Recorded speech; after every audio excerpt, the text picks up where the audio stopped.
C'était pas un grand homme, c'était un condensé d'humanité.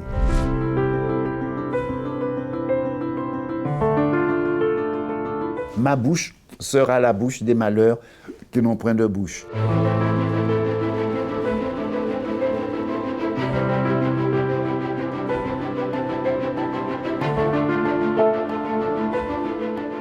Bien que de famille modeste, il a une bourse pour pouvoir venir à Paris, brillant élève du lycée Louis-le-Grand, qui a réussi à l'école normale supérieure, donc qui était destiné à être un brillant petit Français avec la culture européenne. Mais heureusement, il arrive dans une ville qui est une des capitales universelles, avec la présence des Noirs américains, des jazzmen, des écrivains, des poètes de la Renaissance de Harlem, ça s'appelait comme ça. Véritablement, il y a une ouverture à toutes les cultures du monde qui étaient à ce moment-là puissamment présentes à Paris.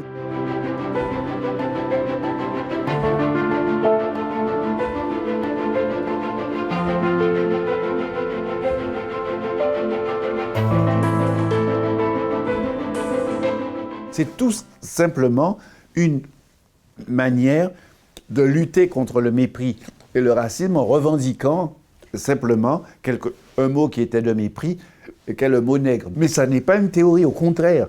Il dit non, moi, je revendique ce mot pour dire qu'il faut aller au-delà de ces mots.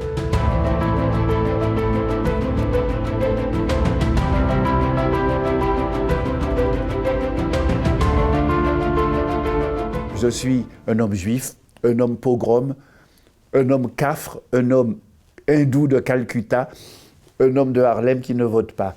5 vers, 4 continents, tous les parias du monde.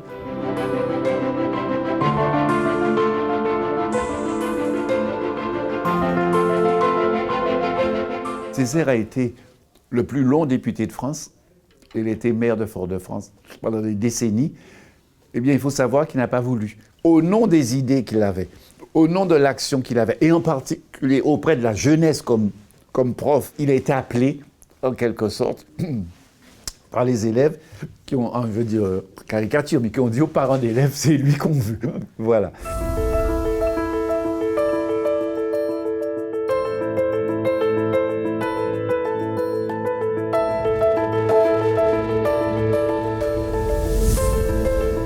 Il a écrit à 90 ans, avance, laisse à l'horizon s'assoupir la caravane des mornes. Voilà, que ton fil ne se noue, que ta voix VOX ne s'éraille, que ne se confine. Tes voix avancent.